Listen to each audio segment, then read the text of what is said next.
there. Hello. Hey there, and welcome to Casting Workbooks, The Working Actor. So great to be live again for Casting Workbook with our conversations with casting directors, actors, and creatives all around the world. And today is going to be really special because we are with the one and only Karen Knox, who is making a name for herself. She has been making a name for herself here in Canada, not only as an actor, a filmmaker, a writer, a director, a producer, and an all-around just talented individual. Karen Knox, welcome to Casting Workbooks, The Working Actor. Thank you so much for having me. This is going to be a really fun chat. I'm excited. It's going to be a fun chat and it's going to be a relatable chat because you do wear so many hats, right? Literally. No, literally, you do wear so many hats. But I think it's going to be relatable on so many levels because not only are you a working actor or you started off as a working actor, you've done the transition from actor to writer to producer to director, and you also are a member of the Casting Workbook family because you use the service as well. So a lot of people are going to love the insight that you're going to provide for us today. But before we get to that, I just want to get through your bio just so I can give people a little recap of what you've done and what makes you so amazing. You are based here in Toronto. You've served as a showrunner for Homeschooled, Slo Pitch, and Barbelle for multiple seasons. You're also directing and writing, and you had your directorial feature debut, which is Adult Adoption. It debuted at the Glasgow Film Festival, Whistler Film Festival, Soho Film Festival, and many more to great reviews, right? And I want to talk about that too because I love the storyline of it. And not only are you a writer and director, but you're coming up with so many more ideas. So you're a great creative in the industry and you're an actor. And I want to know, first of all, I mean, your love for acting started at a younger age. So let's start with that and take us through the transition on how you wore the other hats in your life. Yeah. I mean, I think I've told this story so many times. And I think like for so many people who are thinking about making a transition from being an actor into directing or writing or producing their own content, I feel like it always starts in the same place, which is you're working in a bar, you're doing guest stars on like Murdoch Mysteries or Designated Survivor, and you're like, is this my life? I don't want to do this for the rest of my life necessarily. And so you're like, well, how do I change that? And that was a question that I came to a number of years ago. And I was like, how do I change this? And I decided that I just had to start making my own content. And I came from like a complete acting background. Like I started in theater, was making movies in high school, like on my stupid like Sony Handycam. And then went to acting school, was like, I don't want to go to film school. I was like, I don't want to make movies. I just like want to be an actor. I want to be on stage. I want to do like Romeo and Juliet at Stratford. So I went to theater school and like had a wonderful time, learned lots. And then of course was like an out of work actor in Toronto. And getting into making content was difficult because I didn't go to film school. So I didn't know anything about making content, which was really difficult for some of the people that I was collaborating with in the early phases of my shift from being an actor into like being a creative. And I'm extremely grateful to all those people who like suffered me asking like 1,000 dumb questions in the early phases of this sort of transition. And I think like the moment that I really knew that because like I made like the first thing that I made was like a web series, and it was with my creative partner Gwendolyn Cummin, and it was just like something we were both working at the same bar together. And like one night as we were like late and we were closing up, we were like, we gotta make something. And this was at a time in Toronto too when there was like a ton of really cool very indie queer content that was coming out of Toronto. We were kind of like, wow, we could like make our own shit. We could be the leads of the show and we could be queer. So we were like, this is a fantastic opportunity. We have to do it. Let's do it.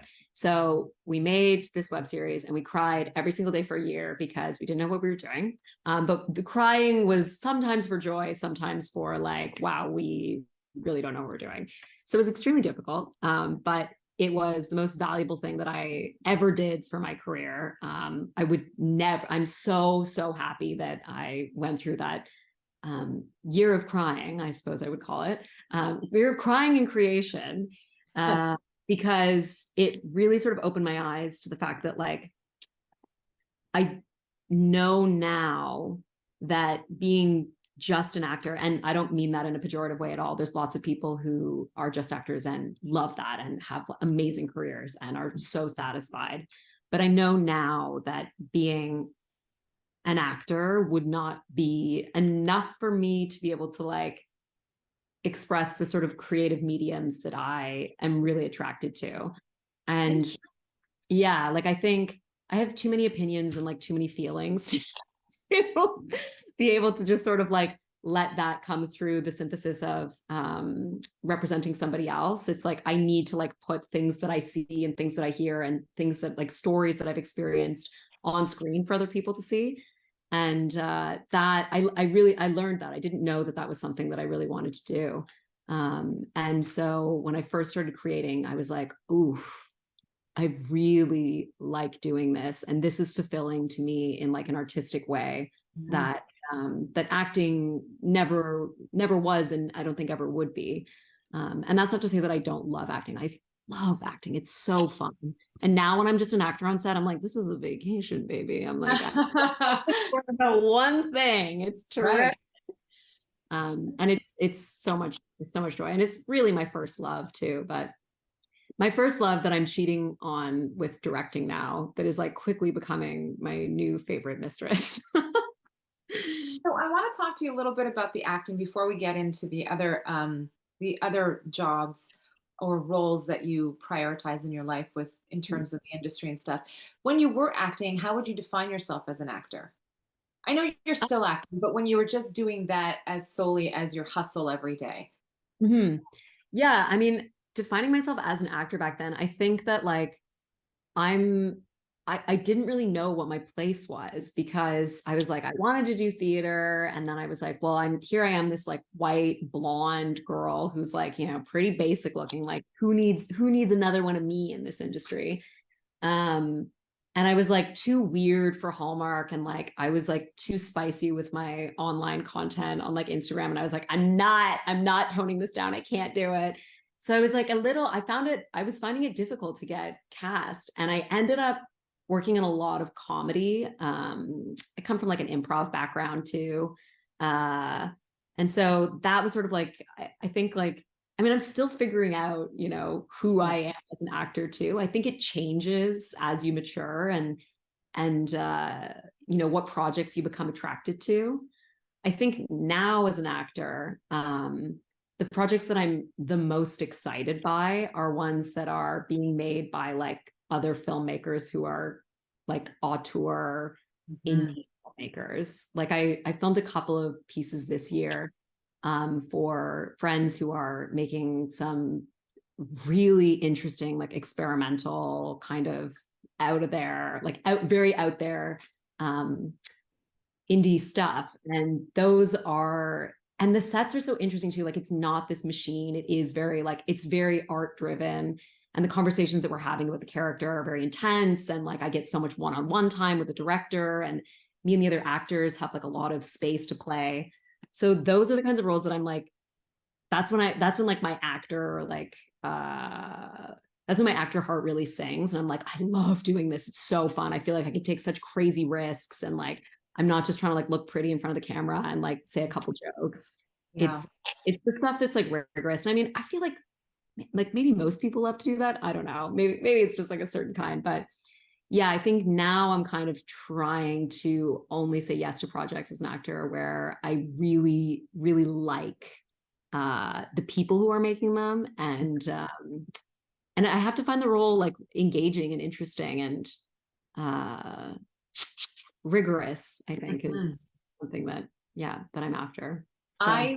I watched your demo reel, your acting demo reel, and I was very impressed because you showed such different sides of your talent and your capability and range as an actor. And I think that's really important for actors who are tuning in to know that, you know, when you are submitting something for people to see, you know, your portfolio of your work, it's important to demonstrate that.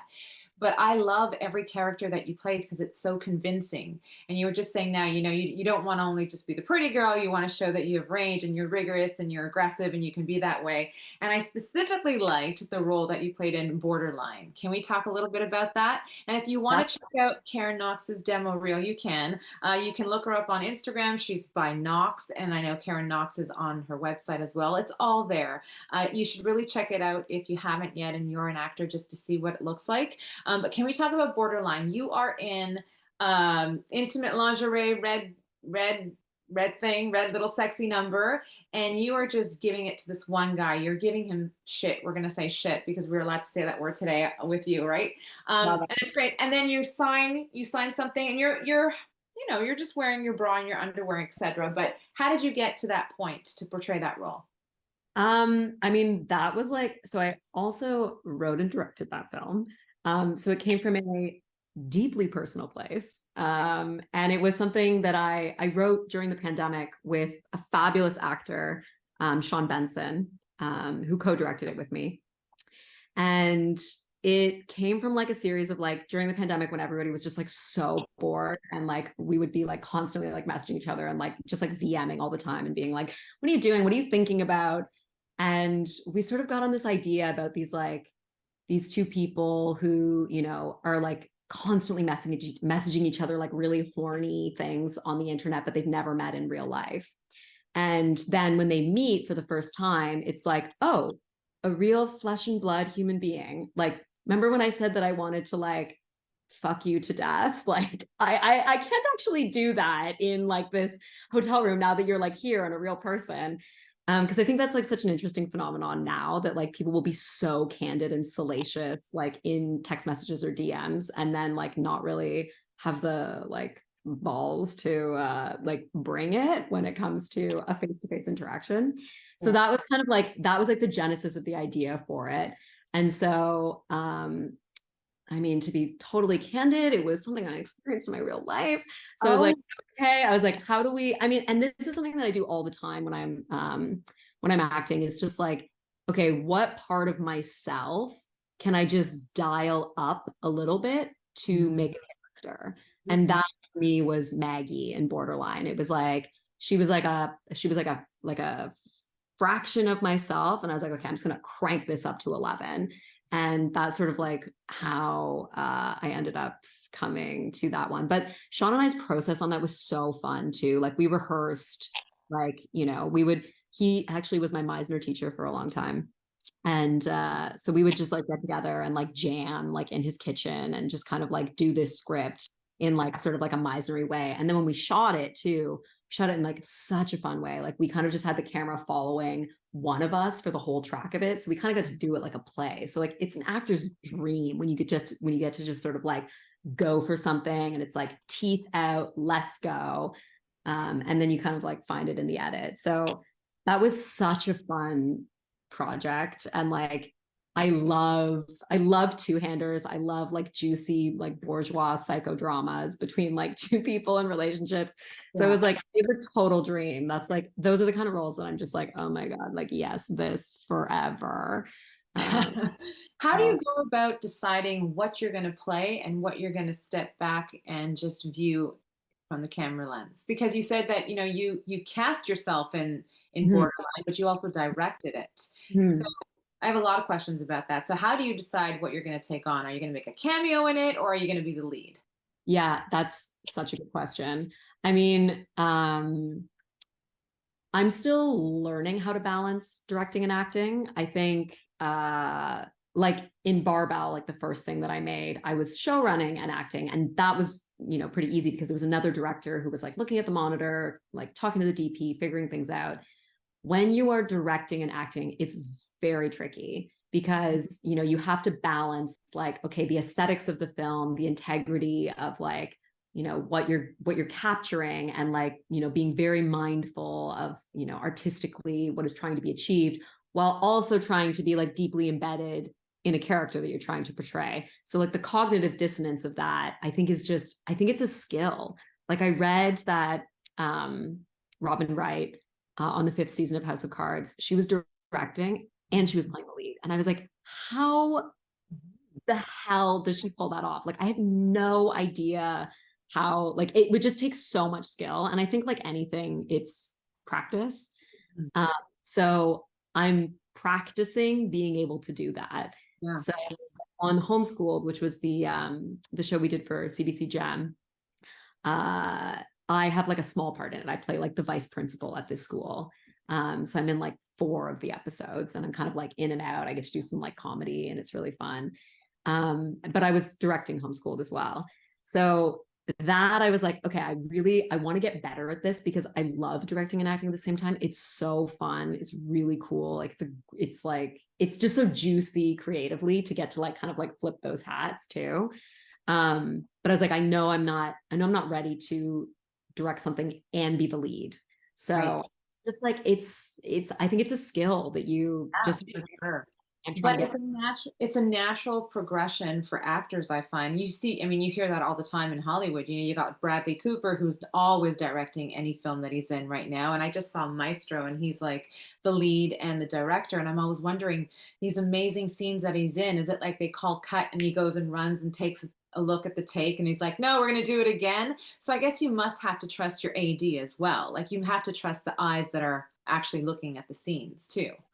And I mean, I did do what you just described too. Like I'm sure you did. like it's kind of like, okay, all right, I'm just gonna watch playback on that. And then you go and you check and you're like, okay, yeah, okay, we got it, we can move on. Like it's, and if you have like another set of eyes, like if you really trust your DP or if you really trust your AD, or like, you know, maybe if you're co-directing, it's a lot easier because then your co-director's watching the monitor and they're like, yeah, we got it. It's like, I think it requires a lot more trust than the kind of traditional sort of, you know, hierarchical structures of movie sets where it's like, you know, it's very regimented and like, you know, everybody knows their role and, you know, nobody kind of like steps on anybody's toes if you're lucky. I think when you're kind of rearranging what that structure looks like by having an actor, a lead, also be the person who is like, you know, running the show and like kind of calling the shots, it disrupts that structure in an interesting way. And I think that it actually, like in my experience, it actually creates like a more generous space for everybody because kind of like when you come from like a non-traditional family, it's kind of like, well, we have to figure this out together. Like there's no model for us to sort of like base how this family is going to be run. You know, because it's not like a mom and a dad and 2 kids and whatever. It's a non-traditional structure. So how do we work together to figure out how this model works? Mm-hmm. And so I think, like to me, I think kind of shaking things up in terms of positions on set, I love it. I love on indie projects when like someone who's doing costumes is like also your gaffer, or like somebody who's like doing craft is like, you know, like also like the script coordinator. And it's like, because then it's kind of like, it really like, it forces everyone to kind of be like, okay, all hands on deck. And like, and when you're not just doing like your one little role on set, you're kind of like, oh, how can I help the bigger picture of what's being created here? So I love when sets can be a little more, you know, free flowing that way. You know, it doesn't always work all the time because there are unions, which are very important, so that nobody's time gets abused. But I think that that's more on like the corporate side of like media making. Whereas like in the delicious, wonderful indie side where nobody makes any money, it's like, well, nobody can get abused because no one's making any money anyways. That was my next question, was the financing, because, you know, a lot of people are hesitant or whatever to pursue that dream of going into producing or directing because it's a whole new beast, right? As an actor, you're already hustling on the daily to get through the audition, memorize your lines, and get the role. As a producer, you're looking for financing, you're looking for people and investors to say yes to your idea and produce a film. So, how did you go about making that transition and making it work for you? Yeah, I mean, honestly, like real talk, when I started making content, like I was paying $900 a month in rent in Toronto, and like try to find that now. Like I genuinely am like concerned for the next generation of people who are trying to get into like content creation in this city, because it's just getting harder and harder to live here as an artist. And I really do think that like we need to put systems in place for, I mean, and to be fair, the Canadian government is very generous with like its granting institutions. There are tons of opportunities for people to get things off the ground. Like if you want to make a web series, you can find money. If you want to make a short film, is going to be a little bit harder, but you can usually self-finance that if you will, like, if you're willing to like put in your blood, sweat, and tears. But yeah, it's tough. It's really tough. And especially when you are, you know, auditioning, you know, 2 or 3 times a week and you got to put those self tapes in, and like those self tapes, oh my God, they can take so much time. And, you know, finding the time to sort of like get projects off the ground and like get things moving can be really difficult. And I want to say though that, I mean, I've sort of like, I definitely see myself as more of a creative producer. I'm not like a line producer. I'm not really like a finance girl. Like I can talk high line stuff, being like, do you want to be involved with this project? But on all the previous work that I've produced, I've partnered with somebody else who loves producing, because to be honest with you, I hate producing. Like I like creative producing, which is like putting a team together, like talking about who we're going to have involved in the project. But in terms of the like nitty gritty stuff of like financing, budgets, tax credits, like, you know, payroll, all that stuff, I'm like, oh my God, like I'm really bad at it too. So it's like, I need somebody else to work with me on that. So I think for people who are thinking of sort of moving into creating their own work, finding a producer who loves producing is really integral. And it's like, people are like, well, who likes producing? Who's going to love to do that? They exist. There are people out there who love to balance a budget. There are people out there who love to call whites to like, you know, figure out how much your viral van is going to cost. Like, it's really like, truly, there are people out there who love just. Christy Davis just said, that's me. But you're so right, because there are and vice versa, right? There are producers that are looking for people, creatives who are good, you know, like you said, putting the team together, good in front of a camera, comfortable, doing PR, etc., and doing all that stuff. So it balances it out. So that's great advice. We are going to get to all of your questions. Now everyone is like, me too, me too. All hands are going up. All right, Karen. So if you ever need to find anyone else as a producer, we've got tons that are on Casting Workbook right now. We're going to get to your questions in a couple of minutes. I just have a couple of more questions that I would love to ask you and also talk about with you, because like you said, you are a creative, and I want to give props out to you for your film, Adult Adoption. You Briefly touch on it, because I think the storyline of it is, it hasn't really been done. You haven't really heard a series or a movie even touch on this topic about a woman named Rosie who I guess has abandonment issues, and she's been put in an adoption home for all of her life, and then she kind of aged out of that. And now she's trying to find that unconditional love, or that love with someone, right? And I thought, you know, aging out, that's what a lot of people are going through in this industry as well, especially women who kind of age out of it, and actors age out of things as well. So tell me how you came, or how the script came to you. So the script is all credit to Ellie Moon, who was the writer on the script and who also plays the lead in the film. I saw her in a play called What I Call Her. Actually, the first one I saw was Asking for It. And after I saw the play, I was like, who is this woman? She is amazing. I have to work with her. So I like DM'd her on Twitter that night, and I was like, let's get coffee. I think you're amazing. I think we would really creatively jive. So we met the next day, or like a couple of days from then, and started talking about what it would look like to collaborate on a film together. And the birth of that was this beautiful project. And Adult Adoption was like, it was such a gift for me as a director to be able to direct a feature film when I didn't have that much experience under my belt. Like, it was something that like Ellie really trusted me with. And I'm super grateful to her. And like, the movie ended up like being really good. And I was like, you know, I can't believe that like all the people who said yes to that project, like I had some amazing actors on that project, and they were so generous and so trusting of me in a way that I'm like, damn, I'm like, why are you guys all so nice? It was a really special project. So when you had DM'd her, or you saw her in that play and you're like, we need to work together, you didn't have a project, an existing project that in mind, you guys just came up with this.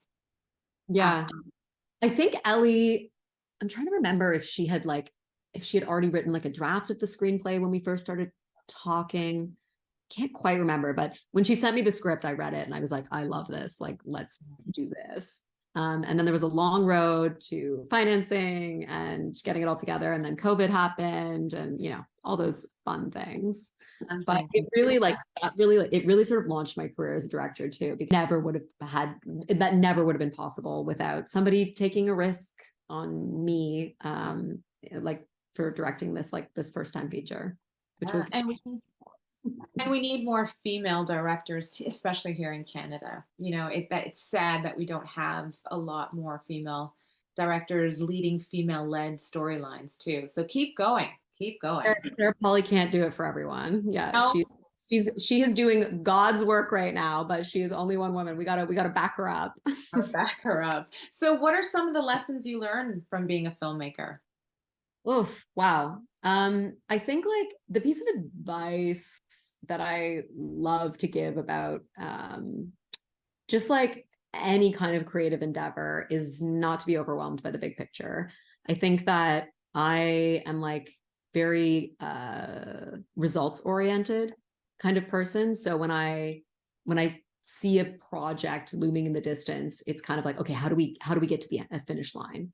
And it's like, you can't think about that. You cannot think about the finish line. It needs to be about, okay, what do I get up in the morning? And you think to yourself, okay, what can I do literally today to make this movie or this role or this transition into writing or this transition into directing or whatever? How can I make that happen today? And and maybe it's really small things. Like maybe it's just you're updating your website or you're getting coffee with somebody who's going to give you some insight on like how you might do that. Or you're writing your script or any of those kinds of things. It's just like, just do one thing every day, and the cumulative sort of snowball effect of that will eventually get you to where that finish line is. Because if you try to think about like all these things you have to do, it's extremely overwhelming, and I found that totally debilitating. And I was like, oh my god, I can't do this, it's too hard, I don't know how to do this. So I just kind of try to subscribe to the like just one thing every day to get you eventually where you want to be. Great advice. And what advice would you give to actors who are looking to transition and produce their own content? I would say don't like aimlessly hustle for it. I think there's only like in this industry, we know we have to surrender control because there's so little about this industry that we can control. And I think that focusing on the art and focusing on what it is exactly like you as an artist want to tell, because there are going to be so many roadblocks for you to like getting your movie made or getting your web series made or like getting your television pilot made, that unless the story is unless you are burning to tell this story, then you're going to give up. Like it has to be something that is like so essential to you. So I think doing a lot of investigating in the very early stages of like creative genesis in terms of like, what story am I going to be happy to be like trying to get made for the next 5 years? And it like that needs to be the story that you need to tell. If it's just something that you're kind of like, oh, it'd be fun for me to play like a sexy female cowboy, which would be great.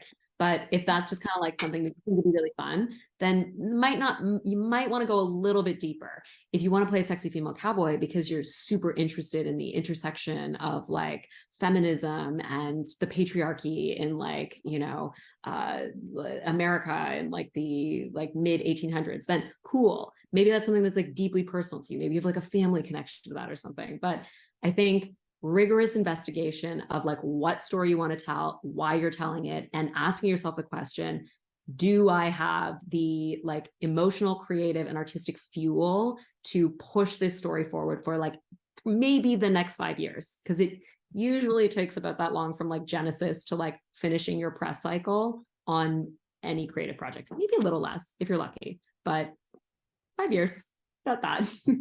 5 years. But getting there, like you said, is wake up every day and do something that's going to get you closer to whatever the project is. Okay, I'm going to take some questions right now. We're going to go to our chat panel and female director here writing a feature. Stay tuned. Yay, women. Great. That's from Lara. Okay. I act in film and write, direct, and doing all these at the same time. It's challenging. Never again at the same time comes Donna Byrne. Do you agree or disagree? I mean, I would disagree. I think like it is so hard, but maybe it's kind of like I think in all things moderation. You can't, I don't think you can make a career out of writing, directing, and acting every single project that you do. It's like those are the treats. I think there's like I sort of ascribe to the rule of like one for them, one for me. So like yes, I will do like projects that I like need to literally survive and live and like make money. Not every project that I do is like something that I'm like, oh my God, I'm burning to make this. It's so amazing. Sometimes I just need a paycheck and there is no shame in that. It's like you have to do it and like that's great. And so I think that like sometimes when you don't have to give so much of yourself creatively to a project and you can just like make a paycheck, it sort of allows you to like fill up the well again that you might need to draw from in order to do something that is like writing, directing, acting. Because like it is so hard. It really does take everything out of you. So like Laura, I completely understand you. I So totally, I totally agree with what you're saying, and I've heard this comment before. I have a very good producer friend of mine who says the exact same sentiments as you, where she says, I take on these jobs throughout the year because it'll help it'll help fill the well for the bigger project that I'm working on. Mhm. Because you can't just stop working and just focus on that project that you said is going to take 5 years, right? You got to keep going and fill the well. Great advice. Okay, I have another question, I think, coming in from Lara as well. She says, as a director, how do you know which actors are the fit for the role you wrote or have in mind? Yeah. And do you ever get surprised with suggestions? I get surprised with suggestions all the time. On the last feature that I cast, I worked with a wonderful casting director, Nicole Hilliard Ford, who I think has exquisite taste when it comes to actors. And you can be surprised all the time. And I think it's really nice when you get to work with a great casting director that you really trust because they'll be like, hey, what about this? And then they'll show you, oh, interesting, very interesting. Exciting, I'm assuming. Oh, it's so exciting when like you see somebody pop with the lines and it's not necessarily exactly what you envisioned, but it's like you get that like gut feeling and you're like, that's it. That's it. That's so interesting. This person is giving something to this role that like I never even thought was possible. It's so thrilling. But the other side of that for me is that I actually believe that a lot of the time, if you know somebody is right for the role, and I know so many actors in the city, I am an actor, I have so many friends, don't make them audition, just give them the role. I'm like really do subscribe to that. I'm like, I don't want to make actors jump through hoops that they shouldn't have to. I think that like if I know your work and I know you're perfect for this role, I'm just going to give it to you. Like, I don't like, well, obviously we'll talk about it and we'll rehearse and whatever. But I think that just casting people who you know are right for the part, then do it. And I often, especially when I'm making my own stuff, I write with certain people in mind. But then there will be parts that I'm like, I have no idea. And then it's very exciting to like find that person. So two sides to that. Yeah. So we were talking about you being an actor. Do you have any tips or audition tips for the actors who are tuning in right now that maybe have helped you get the role? Oh my gosh. I think like mostly like, this is like the most basic advice ever, but like be yourself. I think that like all of the roles that I've like successfully booked in the past have been like ones where I've just been like, okay, yeah, this is me. Because I think the unique special sauce that you give to something is going to be the thing that gets you cast. 9 times out of 10. That's what I think. Yeah, no, that's great advice. Great advice. And oh, let's talk about your improv. Thank you, Lara, for reminding me of that. Do you find that improv helped you become a better actor? Because it seems that that's the trend with actors who are also into improv. It's that layer that kind of helps you. It's like that curtain that just falls and lets you be more natural or more carefree. Would it? Totally. Yeah. I mean like I think I think most of the best acting I do too is also improvised. Like when I'm like, I mean, in my own stuff, like I obviously respect the scripts of like other writers when I'm like on sets for other people's projects. But all of the work that I'm the most proud of is stuff that has been like, yes, there's a structure of a scene and like the lines are kind of there, but it's mostly improvised. And I also like when I'm auditioning, I will throw a tiny bit of improv into most audition tapes that I send. Like the button, or like maybe there's like a joke that like I can kind of like maybe punch up a little bit. Please God, like I hope none of the writers are ever watching because they're like, my joke was better. But I do, it's just something that like I love to do, and I love to see it in tapes too. So it's kind of like I just kind of do what I like to see when I'm watching tapes as a director. So All right. I've got a great question from Robert, and he's saying that he's been developing and pitching a couple of TV shows, and he's used to getting passed on by production companies. So he wants to know, when do you think it's time to give up on an idea or perhaps open up time for something better versus persevering and sticking to your gut with a project that you're passionate about? Good question, Robert. that's a very good question. I think the my answer would be, if you are willing to like make it happen on your own in like maybe a scaled back version of it, then you should not give up on it. Because if it's something that you're really dying to tell, you'll figure out a way to make it. And if it is like a space epic where you need millions and millions of dollars, then like maybe it's like you'd have to rethink it and figure out how you might do like a smaller scaled back version of that. But if you're like, I have to make this, then you'll find a way, which is like, I know that's kind of like a hard love like thing, but I really do believe that. I think it's kind of like, if you gotta make it, you will make it. And if you don't feel like you have to make it anymore, then make something else. Find the thing that like you absolutely must make. Yeah. You know, sometimes you need to make something else in order to open the door and give Yes, opportunity for what you really wanted to make happen because 100%. you have people's attention. Yes. I think that like there is no, I hate to think of like any, I hate, this is like cringe too, but like nothing is a failure. Nothing is a failure. Failure is like a massive success because you're learning things as you fail. So like if you pitched a TV script like for a long time, then you figured out like, you're like, okay, what are networks actually looking for? Or if you're like not booking, you're still getting information every time you don't book the role, you don't sell the show, you don't get the job, whatever. So like I don't know, like it's so like self-helpy to like say that, but it genuinely, I don't think that there's no wasted time if it's something that you're actually passionate about. All right. Najin, you've directed and written award-winning short films with your company Boss and Co. Can you discuss the importance of short films in the filmmaking industry and any advice for aspiring short filmmakers? Totally. Okay. So short films are the best way to start exploring your sort of capacity as an artist beyond being an actor. I think a short film is like, it's the lowest financially stakes endeavor that you can go on in terms of like making that transition. You can make a short film for like, you can make a short film for $500 if you want to. Like, yes, it's difficult. You'll have to like get so many favors, and it will like, like Marx is rolling in his grave right now. You will have to invest so much personal time, which is worth lots of money.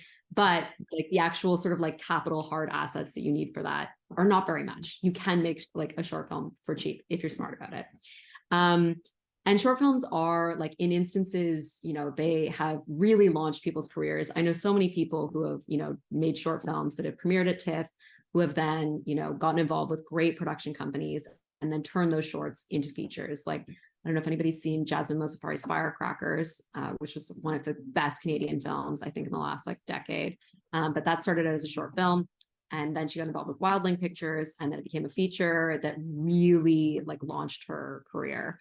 So short films are, people can like kind of roll their eyes sometimes at short films. They're like, no, like, I want to watch my short film, but they are it's such a great sandbox for people to sort of like dip their toe into making something, and finding out if you even like doing that, because you might not, and that's okay too.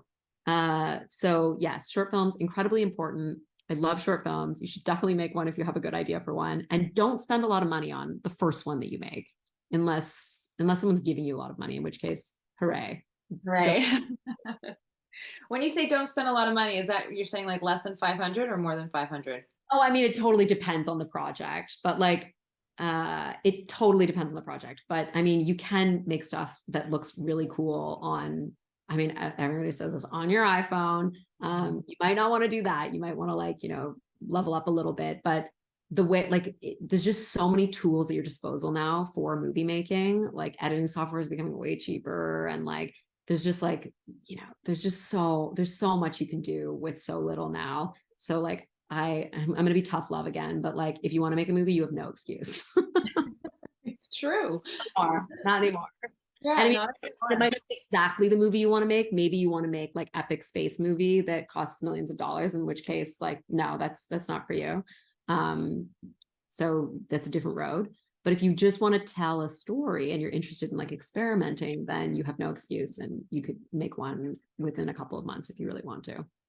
See, and you thought you weren't doing a master class today, no?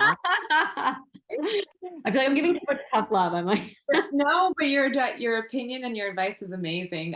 When we started this behind the scenes, she was like, "Oh, a friend of mine was asking if I was doing some type of master class." I'm like, "Oh, you wait till you get to the Q&A. You're going to give all of your valuable magic sauce to all of us." Okay, Thomas Victorio, we're going to take a couple more questions. Thomas Victorio says, how do you navigate notes from the network and balancing it with your own artistic direction? Okay, here's the best advice I know about notes from the network.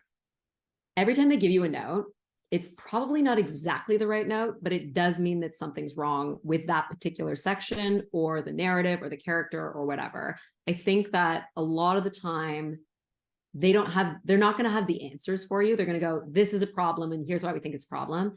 And usually why they think it's a problem is not correct, but it does mean that there's a problem. So you do need to go back and you do need to investigate it.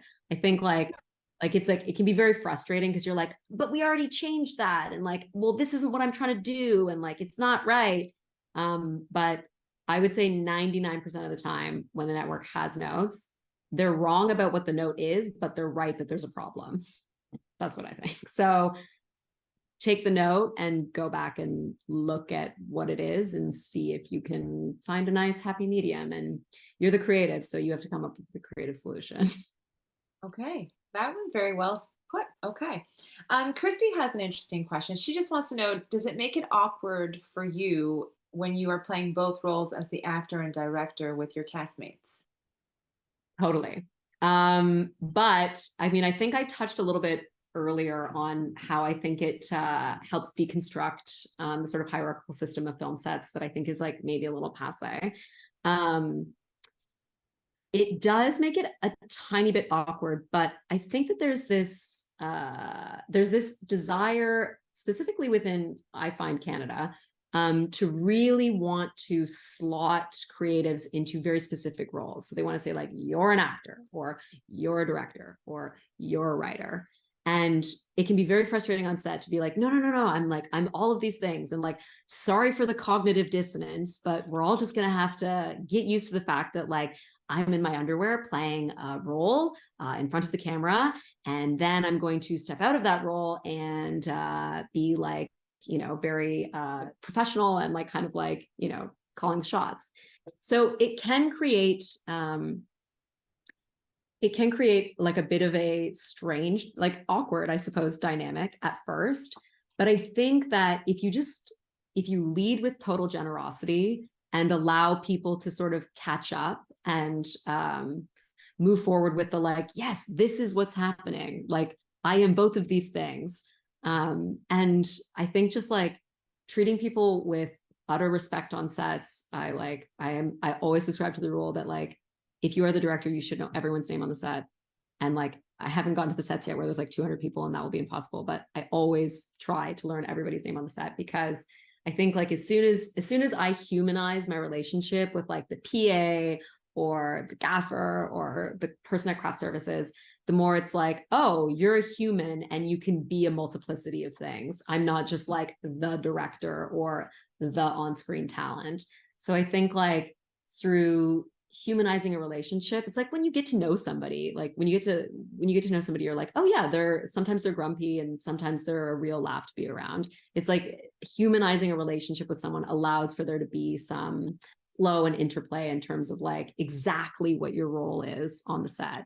And I also like, as like an ask to people, I would say like when you are on set and people are doing multiple roles, just be down with it, go with it. It can be like this like hierarchical structure of like the film sort of like set mantra, I think it's a little arcane. And there are opportunities for us to allow for there to be flexibility. And I actually think that just helps create a more interesting creative space for everybody. Yeah. I would also think that as an actor working with you, they would appreciate more of your insight because you get it, right? You get both worlds. Totally. Yeah. I mean, I love, like, my favorite thing about directing is just talking to actors. I love actors. They're amazing. And it's so fun to just get into like the nitty gritty of performance with them when I'm on set. It's like, it rocks. All right. So I know that you're really busy. What are you up to these days? Because I know you've got a lot of projects that are on the go and bubbling. Yeah. Can we talk a little bit about the one project is we forgot to hold on. There we go. We forgot to break up. I know you're really happy about that. So can you give us a little teaser on what to expect? Yes. So that was a project that I directed last November. It was like light of my life. It is based on a book by Kayt Burgess called Heidegger Stairwell. And it's about a small town band that moves to the big city, and they sort of like can't stop having sex with each other, and the fame goes to their heads and sort of things start to fall apart. So it's kind of that like classic Daisy Jones story, but it's set in the late 90s in Toronto. So Oh, there's like tons of like, for people who love Canadian music, like Broken Social Scene, or yeah. Peaches, or Owen Palette, or The Hidden Cameras. All of that music is in the film, and the original music for the film was written by the frontman of Stars, Torquil Campbell. So it's just like, it is a love letter to like indie Canadian music. And I had such an amazing time working on the project. The actors in that were terrific. The producer, Nicole Hilliard-Ford, is genius. So yeah, that is in festival review right now. There will be a premiere in 2024. And I cannot wait for people to see that movie. I'm hooked already. You mentioned Daisy Jones, and when the minute you said the synopsis, I'm like, hey, it reminds me of Daisy Jones. So how did you go about casting for this? So Nicole Hilliard-Ford was our casting director for it, who she's also the producer on the film. And we did like a very wide search. There was some very specific roles for that film because the actors had to be able to play music, and also be good at acting. And they also had to be believably like playing, because it sort of like follows them over a period of 4 years. So they had to be believable as teenagers, but then also as young adults. So it was a tricky casting process. And I only knew one of the actors that we ended up casting in our sort of like 5 leads from previous work. The other 4 I'd never worked with before, and now I adore them and can't wait to work with them again. Can't wait to see this film. We Forgot to Break Up, which is in festival circulation right now, or being submitted for festival circulation for 2024. Good luck. Cannot wait to see you at the premiere for that. And one more, The Year of Staring at Noses. Interesting title. Yes. Okay. That is like the other creative baby that I made. So when I was talking earlier about how like you can make a short film for $500, that's kind of one that I made for $500. It is a crazy movie that I made with basically 3 other people, where we just did a lot of like rogue guerrilla shooting in New York and Montreal and here in Toronto. Kind of shot over 2 years, semi during the pandemic. It's a hybrid narrative documentary about when I got a nose job. So there is elements of my real life that are sort of like weaved into this crazy character in the movie. And it's about this woman who is obsessed with becoming a contestant on The Bachelor. But she gets CC'd on a number of like emails from the producers at ABC. saying that she'll never be a contestant on The Bachelor because she has an ugly nose. So she decides to get a nose job so that she can find the love of her life. And in the process of that, sort of loses her mind a little bit. And it's kind of about the intersection of like intimacy and technology and what the internet has done to like warp our brains in terms of body dysmorphia. That I love it. It's crazy. I can't wait for people to see it. That's the year of staring at noses. And that will also be at a festival in 2024, but I can't see this one yet. Yes. Cannot wait. Yeah, soon. Congratulations on all your success, Knox. This has been really inspiring and motivating and thrilling, because I cannot wait for 2024 now to see all of these great projects that are going to be coming to life for you. You were really busy during the pandemic, because a lot of the stories that you shared are just stuff that kind of came out during the pandemic while you were sitting at home trying to figure out what's next. Yeah, I was just like, I found it kind of a nice creative like time, because it was, yeah, there was no other distractions. I was like, well, what am I going to do? I was like, I guess I should make some art. And you did, and you really did. Okay, well, I really want to thank you for being here and giving us some of your time today to tell us about all the amazing work that's coming up in 2024, inspiring our working actors who are tuning in. We had some really great questions in the chat, and I think I'm going to end off our interview with Robert, who is so grateful and appreciates all of your insight. He said, "God bless, low budget proof of concepts. Ha ha ha.